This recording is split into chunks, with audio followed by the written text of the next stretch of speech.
Hello hello guys, welcome back to my YouTube channel. कैसे हैं guys आप सभी? आई होप सभी बिल्कुल स्वस्थ मस्त और अपनी अपनी पढ़ाई में व्यस्त होंगे। तो गाइस, आज की क्लास शुरू करने से पहले आप सभी के साथ बहुत ही स्पेशल खुशी शेयर करनी थी। आज हमारे चैनल पर पूरे 1 साल का सफ़र पूरा हो गया है। Thank you so much everyone. पूरे साल जो आपने प्यार, भरोसा और सपोर्ट दिया है, उसके बिना यह सफ़र बिल्कुल अधूरा था। तो गाइज़, जैसा कि आप सभी जानते हैं कि हम वर्धमान महावीर खुला विश्वविद्यालय VMOU की तैयारी कर रहे हैं और आज का ये वीडियो आप सभी के लिए बेहद स्पेशल होने वाला है। आज की इस एक ही वीडियो में हम आपके सिलेबस की दो सबसे ज़्यादा इम्पोर्टेंट यूनिट्स इकाई 6 और इकाई 7 जल चिकित्सा को पूरा 100% कंप्लीट कवर करने वाले हैं। और मैं आपको बता दूं कि एग्ज़ाम के पॉइंट ऑफ व्यू से ये दोनों चैप्टर इतने ज़्यादा इंपॉर्टेंट हैं कि इनसे लॉन्ग आंसर टाइप और very short answer type question सीधे आपके पेपर में पूछे जाते हैं। आज की इस क्लास में हम क्या पढ़ने वाले हैं? परीक्षा में आने वाले सभी मास्टर लॉन्ग आंसर क्वेश्चंस को स्टेप बाय स्टेप समझेंगे। एग्जाम में उत्तर कैसे लिखना है ताकि पूरे मार्क्स मिले, वो तरीका देखेंगे और साथ ही अति लघु उत्तरीय प्रश्नों का क्विक रिविजन भी करेंगे। यानी आज की इस एक वीडियो को पूरा देखने के बाद आपके इन दोनों चैप्टर्स की टेंशन हमेशा के लिए खत्म। तो चलिए गाइज, बिना किसी देरी के आज का धमाकेदार और हेल्पफुल सेशन शुरू करते हैं। देखिए, इकाई 6 जल तत्व का अर्थ, गुण एवं विभिन्न रोगों में महत्व। परीक्षा में याद रखने योग्य सबसे मुख्य बातें। जल चिकित्सा हाइड्रोथेरेपी का मुख्य सिद्धांत ये है कि ठंडा जल शरीर में उत्तेजना व रक्त संचार बढ़ाता है और गर्म जल मांसपेशियों को शिथिल रिलैक्स करता है। जल स्वयं कोई दवा नहीं है, बल्कि यह शरीर की अपनी स्व आरोग्य क्षमता और विजातीय द्रव्यों को बाहर निकालने की प्रक्रिया को सक्रिय करता है। ठीक है, क्वेश्चन नंबर 1 देखिए, मास्टर क्वेश्चन नंबर 1। जल चिकित्सा का क्या अर्थ है? इसके भौतिक व रासायनिक गुणों, ऐतिहासिक पृष्ठभूमि तथा जल चिकित्सा के विभिन्न रूपों, कटी स्नान, स्टीम बाथ, पात स्नान आदि का लाभ एवं सावधानियों सहित सचित्र विस्तृत वर्णन कीजिए। ठीक है, देखिए पूरा उत्तर। जल का अर्थ व वैज्ञानिक भौतिक गुण।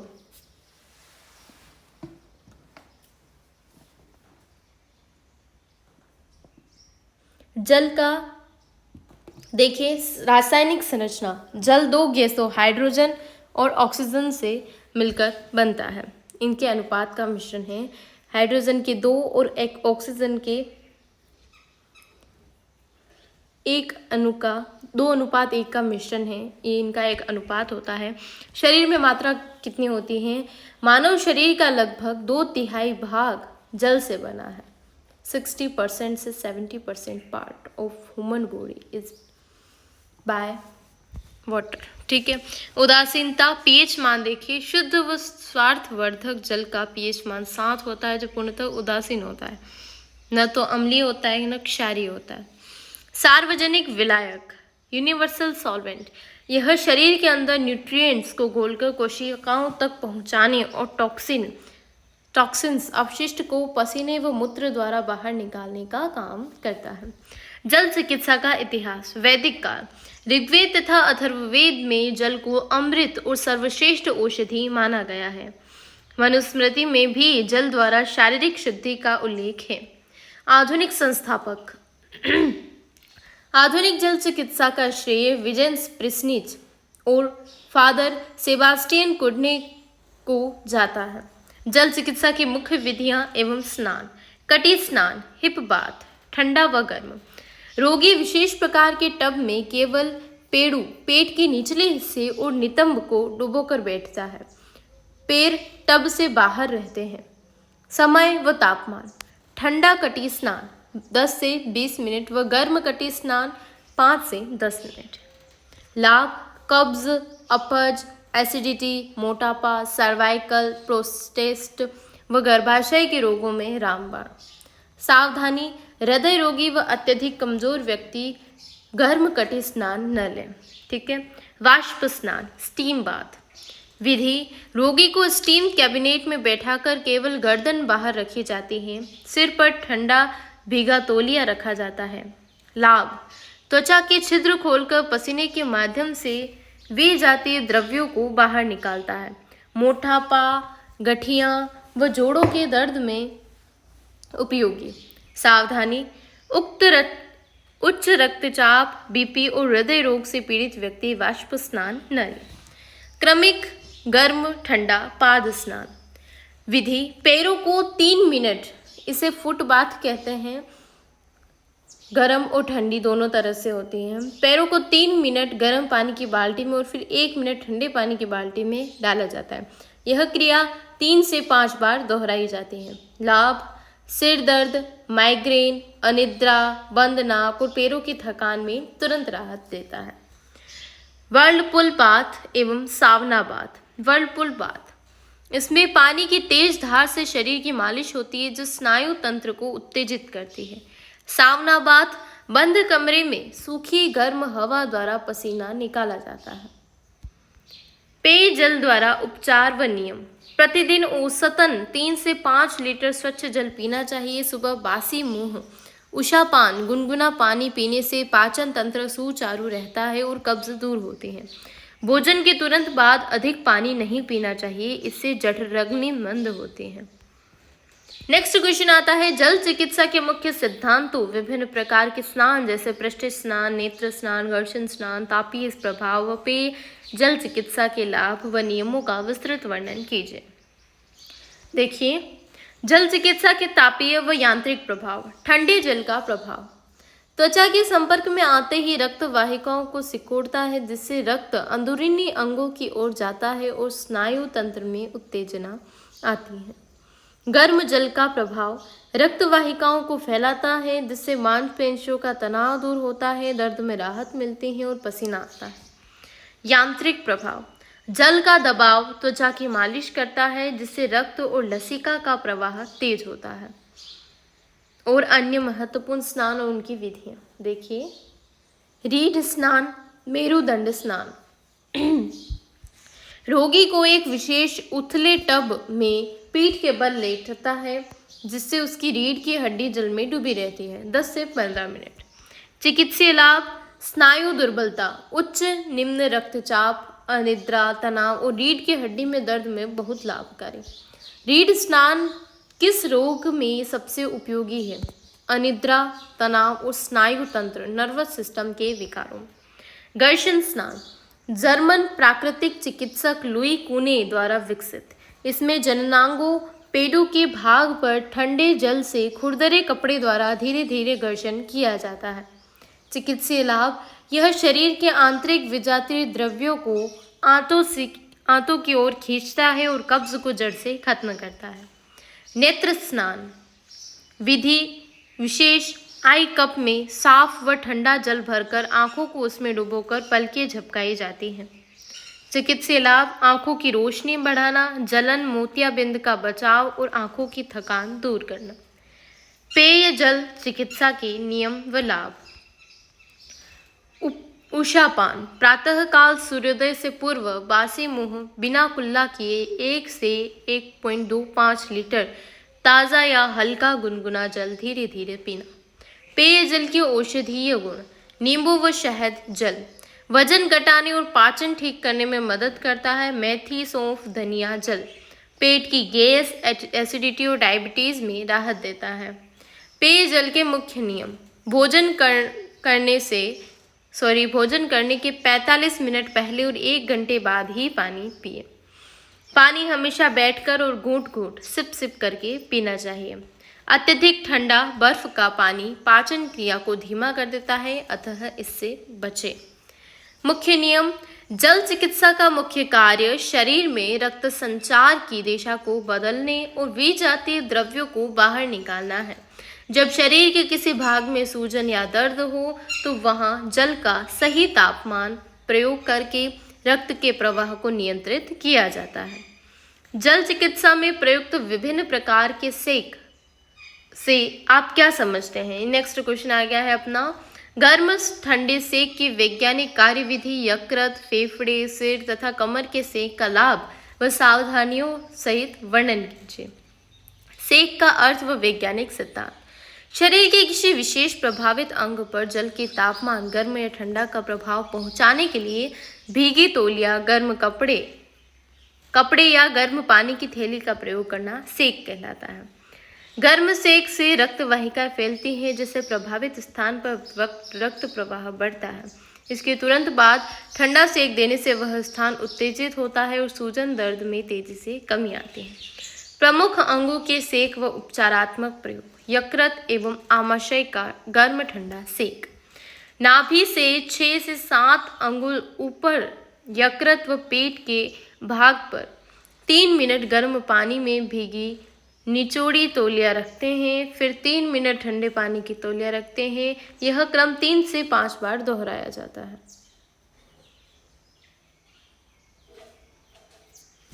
चिकित्सीय लाभ: यकृत की सक्रियता बढ़ती है, पाचन संबंधी विकार, गैस, एसिडिटी, कब्ज और डायबिटीज, मधुमेह में विशेष लाभ मिलता है। फेफड़े का गर्म ठंडा सेक: रोगी के सिर पर ठंडे पानी में निचोड़ी तौलिया रखकर छाती व गर्दन के पीछे 3 मिनट गर्म और ठंडे पानी का सेक किया जाता है।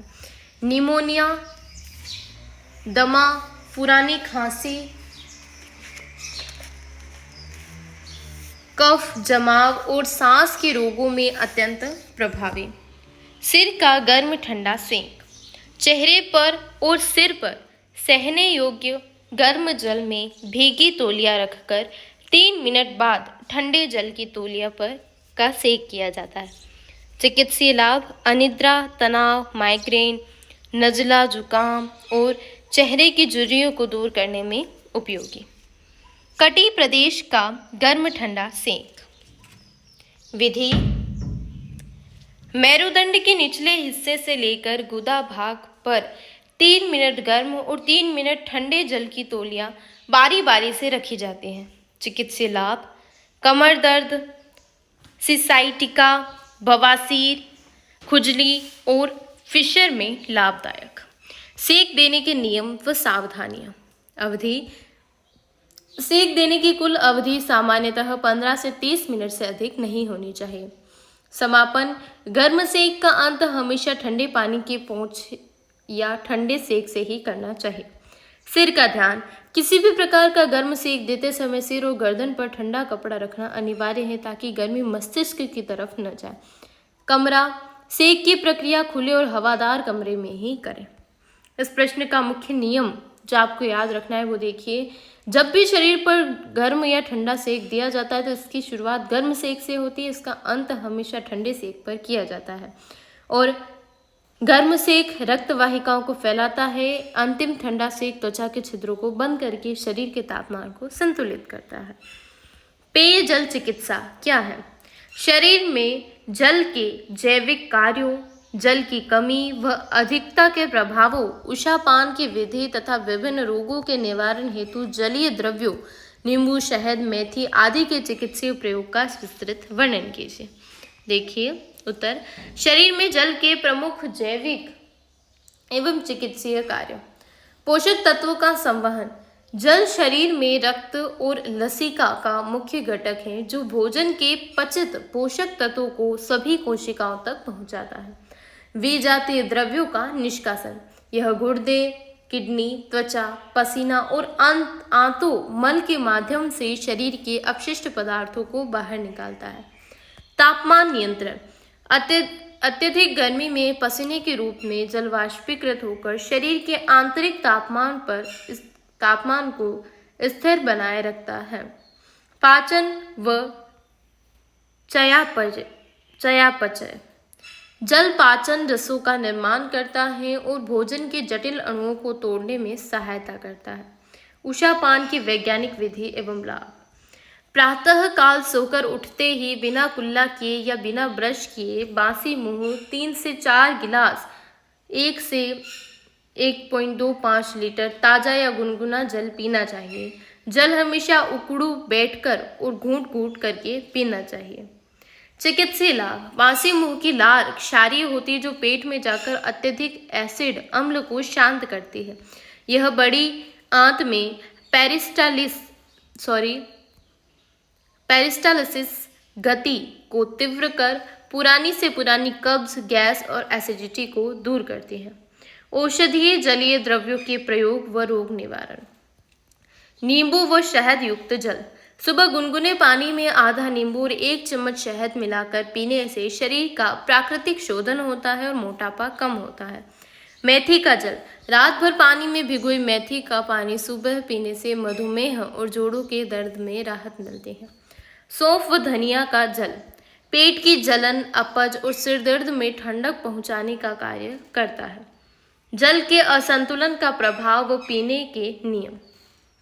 जल की कमी। शरीर में जल की कमी से त्वचा शुष्क होना, गुर्दे में पथरी, कब्ज, रक्त का गाढ़ा होना और थकावट जैसी समस्याएं उत्पन्न होती हैं। जल पीने के सही नियम। भोजन करने से 45 मिनट पूर्व और भोजन के 1 घंटे बाद तक पानी न पिएं। भोजन के तुरंत बाद पानी पीने से जठराग्नि मंद हो जाती है। खड़े होकर या एक सांस में तेजी से पानी पीने से बचें। इसमें क्या याद रखना है आपको? भोजन के तुरंत बाद पिया गया जल विष के समान कार्य करता है। ऐसा करने से पाचन अग्नि बुझ जाती है और भोजन पचने के बजाय आंतों में सड़ने लगता है, जिससे विजातीय द्रव्य उत्पन्न होते हैं। इसलिए पेयजल चिकित्सा का सबसे पहला नियम भोजन और जल के बीच सही समय अंतराल रखना है। नेक्स्ट क्वेश्चन आता है, जल चिकित्सा के अंतर्गत ठंडे व गर्म जल के तुलनात्मक चिकित्सीय प्रभावों का वर्णन कीजिए। शरीर के विभिन्न तंत्रों, रक्त परिसंचरण, स्नायु एवं पाचन व त्वचा पर इनके जैविक असर, प्रयोग की स्थितियाँ तथा ठंडे गर्म जल उपचार की प्रमुख सावधानियां विस्तार से लिखिए। पहला, ठंडे व गर्म जल के प्रभावों की तुलना। तापमान सीमा। ठंडा जल उपचार 10 डिग्री सेल्सियस से 20 डिग्री सेल्सियस शीतल होता है, जबकि गर्म जल का उपचार 38 डिग्री से 45 डिग्री होता है। रक्त वाहिकाएं। ठंडा जल रक्त वाहिकाओं को सिकुड़ता है, जबकि गर्म जल रक्त वाहिकाओं को फैलाता है। प्राथमिक प्रभाव। ठंडा जल शरीर में उत्तेजना व स्फूर्ति लाता है, जबकि गर्म जल मांसपेशियों को शिथिल व रिलैक्स करता है। नाड़ी व हृदय गति। ठंडा जल नाड़ी की गति को धीमा और मजबूत करता है, जबकि गर्म जल नाड़ी व हृदय गति को तेज करता है। मुख्य उपयोग। ठंडा जल बुखार, सूजन, तनाव व जलन में उपयोगी है, बल्कि गर्म जल पुराना दर्द, ऐंठन व जोड़ों के दर्द में उपयोगी है। उपचार की अवधि। ठंडा जल उपचार 2 से 10 मिनट का होता है, जबकि गर्म जल उपचार सीमित अवधि 10 से 15 मिनट का होता है। विभिन्न शारीरिक तंत्रों पर जैविक प्रभाव। रक्त परिसंचरण तंत्र। ठंडा जल त्वचा की सतह की रक्त वाहिकाओं को सिकोड़कर रक्त को अंदरूनी अंगों, यकृत, मस्तिष्क, गुर्दे की ओर भेजता है। गर्म जल आंतरिक अंगों से रक्त को बाहरी त्वचा की ओर खींचता है, जिससे पसीना निकलता है। स्नायु तंत्र। ठंडा जल सुस्त तंत्रिकाओं को जागृत कर स्नायु तंत्र को शक्ति और नई ऊर्जा प्रदान करता है। गर्म जल संवेदी तंत्रिकाओं को शांत कर दर्द की अनुभूति को कम करता है और अनिद्रा को दूर करता है। पाचन एवं उत्सर्जन तंत्र। पेडियों पर ठंडा जल प्रयोग आंतों की गतिशीलता को बढ़ाकर कब्ज को कम करता है। गर्म जल आंतों और पेट की मांसपेशियों के ऐंठन व मरोड़ के दर्द को तुरंत शांत करता है। उपचार की प्रमुख सावधानियां। रोगी की क्षमता। अत्यंत कमजोर, वृद्ध या बच्चों पर बहुत ठंडे पानी का प्रयोग सीधा न करें। उच्च रक्तचाप व हृदय रोग। हाई बीपी और दिल के मरीजों को पूरे शरीर पर अत्यधिक गर्म जल का प्रयोग, जैसे हॉट टब बाथ, नहीं देना चाहिए। समय सीमा। गर्म जल उपचार की अवधि 10 से 15 मिनट से अधिक नहीं होनी चाहिए, अन्यथा शरीर में अत्यधिक कमजोरी आ सकती है। मुख्य नियम देखिए, ठंडे जल का प्रयोग शरीर की जीवनी शक्ति को बढ़ाता है, जबकि अत्यधिक गर्म जल का लंबा प्रयोग जीवनी शक्ति को घटाता है।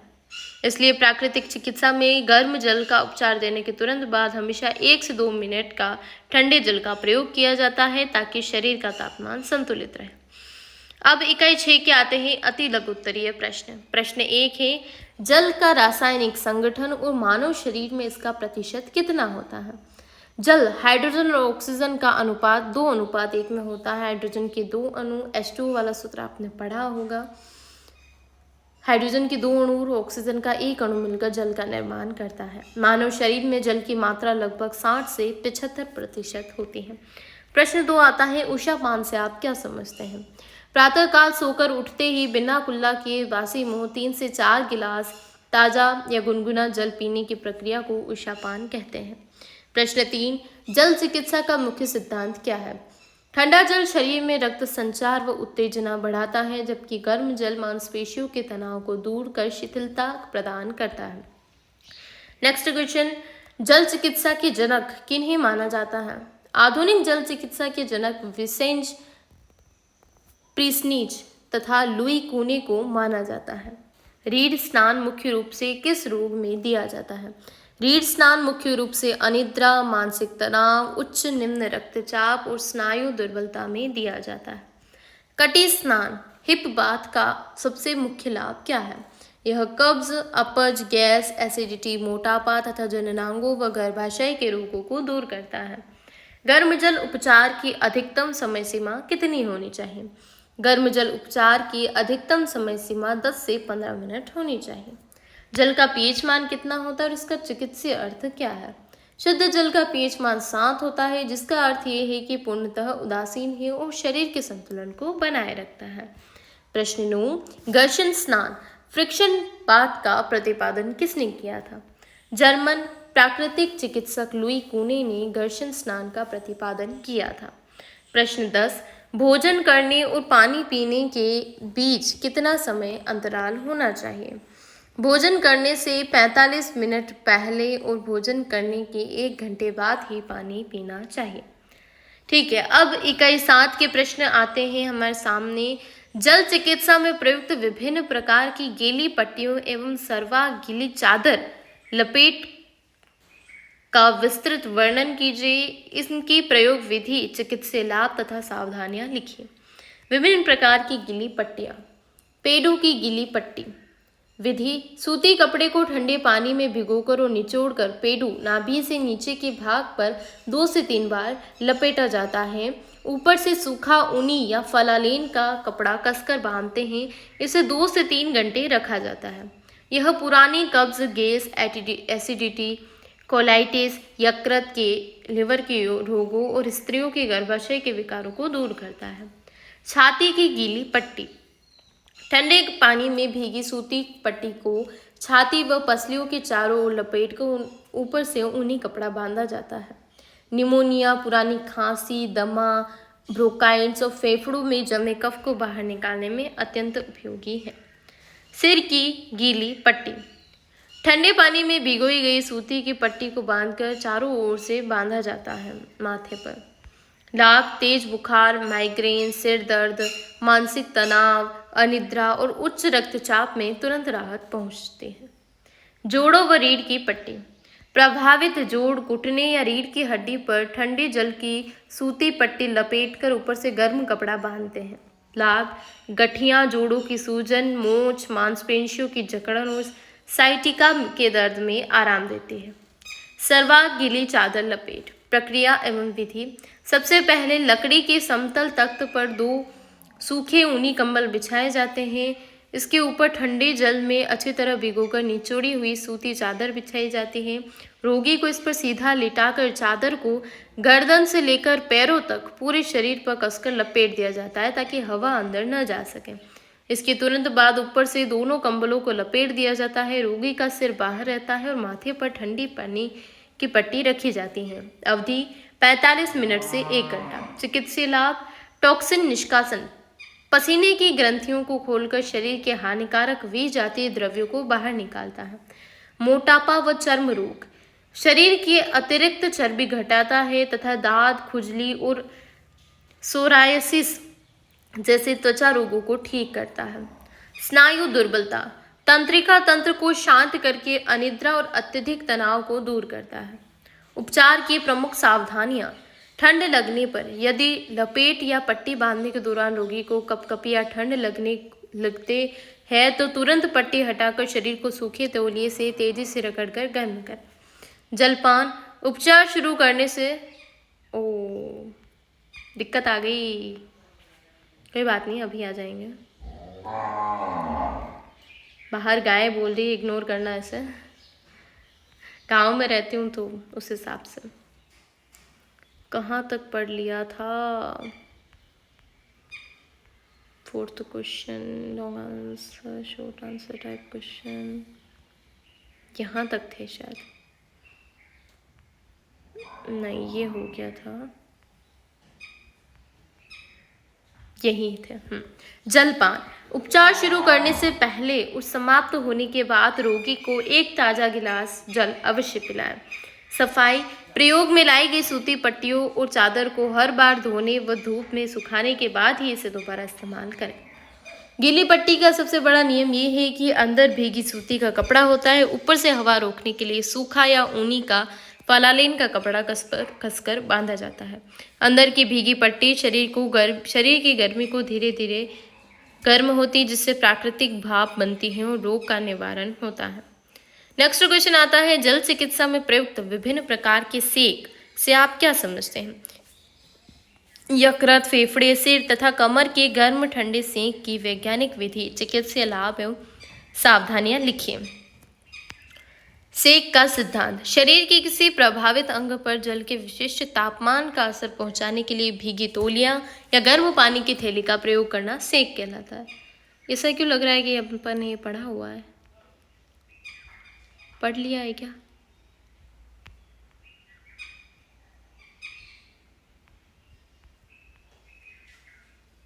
नहीं यार, नहीं पढ़ा है। चलो कोई बात नहीं, पढ़ लिया होगा तो भी कोई बात नहीं, वापस पढ़ लेते, रिवीजन हो जाएगा, है ना? ठीक है, यही थे ना। वैज्ञानिक सिद्धांत। गर्म सेक से उस क्षेत्र की रक्त वाहिकाएं फैलती हैं जिससे रक्त प्रवाह बढ़ता है। इसके तुरंत बाद ठंडा सेक देने से वह स्थान उत्तेजित होता है, जिससे दर्द, सूजन और ऐंठन में तेजी से आराम मिलता है। प्रमुख अंगों के सेक की प्रयोग विधि एवं लाभ। यकृत एवं आमाशय का गर्म ठंडा सेक। विधि। नाभि के ऊपर यकृत और पेट के भाग पर 3 मिनट गर्म पानी में भीगी तौलिया रखी जाती है, फिर तुरंत 3 मिनट ठंडे पानी की तौलिया रखी जाती है। यह क्रम 3 से 5 बार दोहराया जाता है। लाभ। यकृत और आमाशय की कार्यक्षमता बढ़ती है। पाचन संबंधी विकार, गैस, एसिडिटी, कब्ज, तिल्ली रोग और मधुमेह में विशेष लाभ मिलता है। फेफड़े का गर्म ठंडा सेक। विधि। रोगी के सिर पर ठंडे पानी में भीगा कपड़ा रखकर छाती व गर्दन के पिछले हिस्से पर 3 मिनट गर्म और 3 मिनट ठंडे पानी की तौलिया से सेक किया जाता है। लाभ।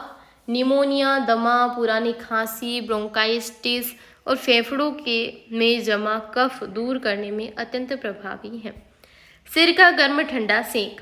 विधि। चेहरे और माथे पर सहने योग्य गर्म पानी में भीगी तौलिया रखकर 3 मिनट बाद ठंडे पानी की तौलिया से सेक किया जाता है। लाभ। सिर दर्द, माइग्रेन, अनिद्रा, तनाव, नज़ला, जुखाम और चेहरे के स्नायु विकारों में राहत देता है। कमर व कटी प्रदेश का सेक। रीढ़ के निचले हिस्से से लेकर गुदा भाग तक 3 मिनट गर्म और 3 मिनट ठंडे जल की तौलिया रखकर बारी बारी से रखी जाती है। कमर दर्द, साइटिका, बवासीर और मांसपेशियों की जकड़न में तुरंत आराम पहुंचता है। सेक देने के नियम व आवश्यक सावधानियां। सेक देने की कुल अवधि सामान्यतः 15 से 30 मिनट से अधिक नहीं होनी चाहिए। अंतिम चरण। गर्म ठंडे सेक की प्रक्रिया में हमेशा ठंडे सेक या ठंडे पोंछे से ही समाप्त करनी चाहिए ताकि त्वचा के छिद्र बंद हो सके। सिर की सुरक्षा। किसी भी प्रकार का गर्म सेक देते समय सिर और माथे पर ठंडा कपड़ा रखना अनिवार्य है ताकि गर्मी मस्तिष्क की ओर न बढ़े। विशेष रोगी, उच्च रक्तचाप और गंभीर हृदय रोगियों को पेट या छाती पर अत्यधिक गर्म सेक नहीं देना चाहिए। इस प्रश्न में आपको क्या याद रखना है? गर्म ठंडे सेक का मुख्य नियम 3-3 का अनुपात है। 3 मिनट गर्म सेक के बाद और 3 मिनट ठंडा सेक। सेक की शुरुआत गर्म से करनी हो और समापन हमेशा ठंडे सेक से करना है। ठीक है। Next question. जल चिकित्सा में प्रयुक्त प्रमुख यंत्रों एवं उपकरणों का सचित्र विस्तृत वर्णन कीजिए, साथ ही उपचारात्मक पैक जैसे गैस्ट्रोहेपेटिक पैक व किडनी पैक की कार्यविधि व लाभ व सावधानियां लिखिए। जल में प्रयुक्त प्रमुख यंत्र व उपकरण। भाप स्नान यंत्र। यह लकड़ी का फाइबर का बना एक बॉक्स होता है जिसमें रोगी बैठता है। इसका मुख्य कार्य वाष्प द्वारा रोम छिद्रों को खोलना, पसीने के माध्यम से टॉक्सिन बाहर निकालना है। एनिमा पोट, आंतों की सफाई के लिए प्रयुक्त होने वाला पात्र। यह जल की सहायता से बड़ी आंत में जमा मल बाहर निकालता, कब्ज दूर करता है। जेट स्प्रे व सर्कुलर स्प्रे, इसमें तेज या चारों तरफ से एक साथ जल की धार छोड़ी जाती है, जिससे त्वचा और मांसपेशियों की प्राकृतिक मालिश होती है। इमर्सन बाथ टब, यह एक विशेष प्रकार का बाथ टब होता है जिसमें पूरा शरीर जल में डुबोकर स्नान कराया जाता है। हाइड्रोकोन व अंडर वाटर मसाज टब, इसमें जल के दबाव व तरंगों के माध्यम से शरीर के अंदरूनी स्नायु तंत्र और मांसपेशियों को रिलैक्स किया जाता है। विशेष उपचारात्मक पैक। गैस्ट्रोहेपेटिक पैक विधि, रोगी को सीधा सुलाकर उसके पेट व यकृत के भाग पर ठंडे भीगे सूती के कपड़े और ऊपर गर्म पानी की थैली हॉट वाटर बैग रखी जाती है। ऊपर से सूखा ऊनी कपड़ा या कंबल ढका जाता है। अवधि 30 से 45 मिनट। लाभ, यकृत, आमाशय, अग्नाशय की कार्यक्षमता बढ़ाता है। अल्सर, अपच, गैस, यकृत की सूजन और डायबिटीज, मधुमेह में विशेष उपयोगी है। किडनी पैक विधि, पीठ के निचले हिस्से कमर में गुर्दे के स्थान पर ठंडे भीगे सूती कपड़े पर गर्म पानी की थैली रखकर ऊपर से सूखा ऊनी का कपड़ा कसकर बांधा जाता है। लाभ, किडनी गुर्दे की सूजन दूर करता है। मूत्र विसर्जन की व जलन व रुकावट खत्म करता है। गुर्दे की पथरी के दर्द और कमर दर्द में तुरंत राहत देता है। यंत्रों के प्रयोग व पैक की सावधानियां। यंत्रों की स्वच्छता, एनिमा पोट और नोजल जैसे यंत्रों को हर बार उपयोग के बाद गर्म पानी और एंटीसेप्टिक से अच्छी तरह साफ करना अनिवार्य है।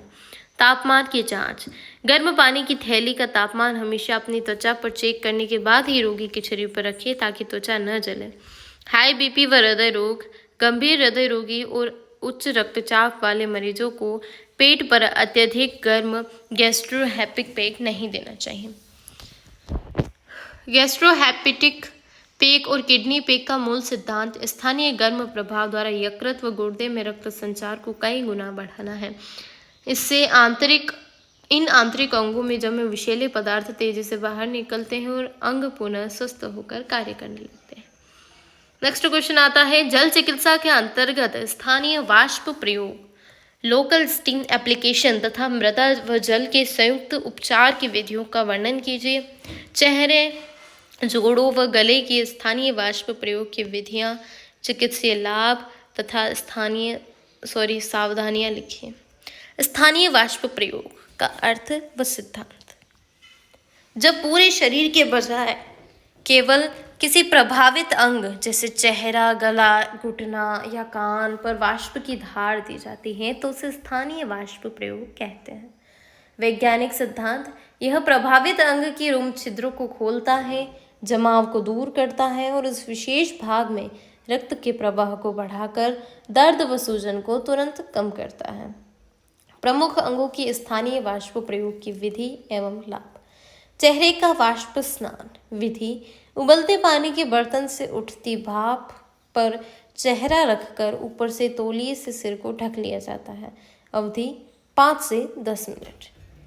लाभ, कील, मुहासे, झाइयों को दूर करता है, त्वचा में निखार लाता है और साइनोसाइटिस तथा नजले जुखाम को ठीक करता है। गोरे होने का राज है ठीक है, अच्छे से पढ़ लिया ना, ध्यान दीजिएगा, बोर बिल्कुल मत होइएगा। अच्छी सब्जेक्ट है, अच्छी लैंग्वेज भी इजी है और अच्छी बातें बताई गई सारे। इसमें आपकी त्वचा को निखारने का राज भी है कि उबलते पानी के बर्तन से उठती भाप पर चेहरा रखकर ऊपर से तौलिए से सिर को ढक लिया जाता है। ठीक है। जोड़ों का स्थानीय वाष्प, विषैली केतली या नलिका के माध्यम से प्रभावित जोड़ जैसे घुटना, टखना, कोहनी पर भाप दी जाती है। लाभ, गठिया जोड़ों की दर्द, जकड़न, मोच और मांसपेशियों के दर्द में तुरंत राहत पहुंचाता है। गले का वाष्प प्रयोग विधि, गले और गर्दन के हिस्से पर भाप का प्रयोग किया जाता है। जल में अजवाइन या नीलगिरी का तेल भी मिलाया जा सकता है। लाभ, टॉन्सिल, गले की खराश, आवाज बैठना और थायराइड संबंधी विकारों में अत्यंत प्रभावकारी है। नेक्स्ट आता है मृदा एवं जल का संयुक्त उपचार। Mud and water combined therapy. प्रक्रिया, शुद्ध काली मिट्टी या पीली मिट्टी को जल में भिगोकर पेस्ट बनाया जाता है। इसे प्रभावी अंग पर बांधकर ऊपर से जल की पट्टी या सेक दिया जाता है। चिकित्सीय लाभ, मिट्टी जल को सोखकर ठंडक पहुंचाती है, विषैले पदार्थों को बाहर खींचती है, तेज बुखार, त्वचा के जलन, फोड़े, फुंसी और पेट की तीव्र जलन को शांत करने में रामबाण है। स्थानीय वाष्प उपचार की प्रमुख सावधानियां, त्वचा को जलने से बचाना, भाप की नली को त्वचा से के बहुत पास न रखें, उचित दूरी बनाए रखें ताकि त्वचा न जले। अंतिम चरण, ठंडा पोछा। भाप प्रयोग समाप्त होने के तुरंत बाद उस भाग को ठंडे पानी के तौलिए से पोंछना अनिवार्य है ताकि खुले हुए रोम छिद्र सामान्य हो सके। हवा से बचाव, भाप लेने के तुरंत बाद रोगी को सीधे पंखे या ठंडी हवा के संपर्क में न जाने दें। इस प्रश्न का मुख्य नियम क्या है, देखिए। स्थानीय वाष्प प्रयोग का सबसे मुख्य नियम ये है कि गर्म भाप देने के बाद उस अंग पर ठंडा पोछा दिया जाता है। यदि ठंडा पोछा न दिया जाए तो त्वचा के छिद्र खुले रह जाते हैं और रोगी को ठंड लगने का खतरा रहता है। नेक्स्ट क्वेश्चन आता है, जल चिकित्सा में प्रयुक्त विभिन्न प्रकार के पाद स्नान का विस्तृत वर्णन कीजिए। गर्म पाद स्नान, ठंडा पाद स्नान व क्रमिक गर्म ठंडा पाद स्नान की विधि, चिकित्सीय प्रभाव व सावधानियां लिखिए। मतलब फुटबाथ, अपन बात करें फुटबाथ की। जल चिकित्सा में फुटबाथ का अर्थ व सिद्धांत। अर्थ, जब रोगी के पैरों को टखनी या पिंडलियों तक जल से भरी बाल्टी में डुबोकर विशेष तापमान पर उपचार दिया जाता है तो इसे पाद स्नान फुटबाथ कहते हैं। वैज्ञानिक सिद्धांत, पैरों की नसों का सीधा संबंध मस्तिष्क, छाती और पैरों आंतरिक अंगों से होता है। पैरों के तापमान में बदलाव करके शरीर के ऊपरी भागों जैसे सिर व छाती के रक्त प्रवाह को नीचे की ओर खींचा जाता है। प्रमुख पाद स्नान की प्रयोग विधि एवं चिकित्सीय लाभ। गर्म पाद स्नान, हॉट फुट बाथ। विधि, पैरों को गर्म पानी की बाल्टी में 15 से 20 मिनट तक डुबोकर रखा जाता है। सिर पर ठंडा भीगा कपड़ा रखा जाता है और रोगी को गर्म पानी पिलाया जाता है। लाभ, सिर दर्द, माइग्रेन, बंद नाक, नजला, जुखाम, स्त्रियों में कष्टार्तर, मासिक धर्म का दर्द और उच्च रक्तचाप के सिर के भारीपन को कम करता है। एक बार वापस देख लिए, गर्म पानी की बाल्टी में 15 से 20 मिनट तक पैरों को डुबोकर रखा जाता है। सिर पर ठंडा भीगा कपड़ा रखा जाता है, रोगी को गर्म पानी पिलाया जाता है। ठीक है। कोल्ड फुट बाथ, पैरों को ठंडे पानी में 5 से 10 मिनट तक डुबोकर रखा जाता है और पैरों को आपस में रगड़ा जाता है। पैरों की थकावट, पैरों में जलन, अत्यधिक पसीना आने की समस्या, मोच और तलवों की सूजन को दूर करता है। गर्म ठंडा पाद स्नान, 2 बाल्टियां ली जाती हैं, गर्म पानी को दूसरे ठंडे पानी के। पहले पैरों को 3 मिनट गर्म पानी में और फिर 1 मिनट ठंडे पानी में डाला जाता है। यह चक्र 3 से 4 बार दोहराया जाता है। पैरों व पिंडलियों के रक्त संचार को तीव्र करता है। अनिद्रा, वेरिकाज वेंस, गठिया और मोच के दर्द में तुरंत राहत देता है। पाद स्नान की प्रमुख सावधानियां, सिर पर ठंडा कपड़ा, गर्म या क्रमिक पाद स्नान देते समय सीधे सिर और माथे पर ठंडा भीगा तौलिया रखना अनिवार्य है ताकि गर्मी मस्तिष्क की तरफ न चढ़े। उपचार का अंत, क्रमिक पाद स्नान समापन हमेशा ठंडे पानी की बाल्टी में पैर डालकर ही किया जाता है। सुखाना व मालिश, उपचार के बाद पैरों को सूखे तौलिए से अच्छी तरह रगड़कर पोंछें जब तक कि पैरों में प्राकृतिक गर्माहट न आ जाए। पाद स्नान का मुख्य नियम रक्त के विपतन का सिद्धांत है। जब सिर या मस्तिष्क में रक्त का दबाव बढ़ता है तो पैरों को गर्म पानी में डालने से सिर का अतिरिक्त रक्त नीचे पैरों की ओर खिंच जाता है और सिर दर्द तुरंत ठीक हो जाता है। अब आते हैं अति लघु उत्तरीय प्रश्न। गीली पट्टी बांधने का मुख्य नियम क्या है? सूती भीगी पट्टी को अंदर रखा जाता है, उसके ऊपर हवा रोकने के लिए सूखा ऊनी या फलालेन का कपड़ा कसकर बांधा जाता है। पेड़ों की गीली पट्टी का मुख्य उद्देश्य क्या है? पाचन तंत्र को सुचारू करना तथा कब्ज, गैस, एसिडिटी और यकृत के विकारों को दूर करना। एनिमा पोट का जल चिकित्सा में क्या प्रयोग है? जल की सहायता से बड़ी आंत की सफाई करना और आंतों में जमे पुराने मल विजातीय द्रव्यों को बाहर निकालना।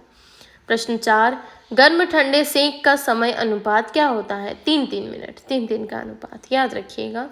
प्रश्न 5, सिर पर ठंडा तौलिया रखना वाष्प स्नान के दौरान क्यों अनिवार्य है? ताकि शरीर का तापमान बढ़ते समय गर्मी जो है वो मस्तिष्क की तरफ न चढ़े और सिर सुरक्षित रहे। गैस्ट्रोहेपेटिक पेट किन मुख्य अंगों को लाभ पहुंचाता है? यकृत, आमाशय, तिल्ली और अग्नाशय को। गुर्दे की सूजन और पथरी के दर्द में कौन सा पेय सबसे ज्यादा उपयोगी है? किडनी पेय। क्रमिक गर्म ठंडे पाद स्नान का अंत किस जल से किया जाता है? समापन हमेशा ठंडे जल से किया जाता है। स्थानीय वाष्प प्रयोग के तुरंत बाद क्या करना चाहिए? प्रभावी अंग को ठंडे पानी में भीगे तौली से पोंछना अनिवार्य है ताकि रोम छिद्र बंद हो सके।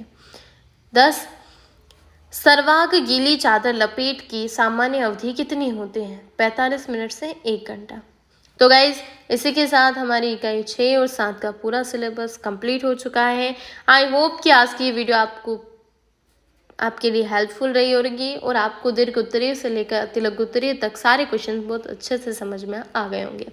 अगर आपको आज का सेशन पसंद आया हो तो वीडियो को लाइक ज़रूर कीजिएगा और अपने सभी VMOU के फ्रेंड्स और स्टडी ग्रुप्स में से शेयर करना बिल्कुल मत भूलिएगा। अगर आप हमारे चैनल पर नए हैं या अभी तक आपने सब्सक्राइब नहीं किया है तो जल्दी से सब्सक्राइब का बटन पर क्लिक कर दीजिए और बेल आइकन को ऑल पर सेट कर लीजिए ताकि आने वाली अगली यूनिट्स की कोई भी इम्पोर्टेंट वीडियो आपसे मिस ना हो। आपकी पढ़ाई से रिलेटेड अगर कोई भी डाउट हो या सवाल हो तो मुझे कमेंट सेक्शन में ज़रूर बताना। मैं आपके सारे डाउट्स क्लियर करने की पूरी कोशिश करूँगी। तो चलिए गाइस, मिलते हैं हमारी अगली वीडियो में एक नए और इम्पोर्टेंट टॉपिक के साथ। तब तक के लिए थैंक यू गाइस।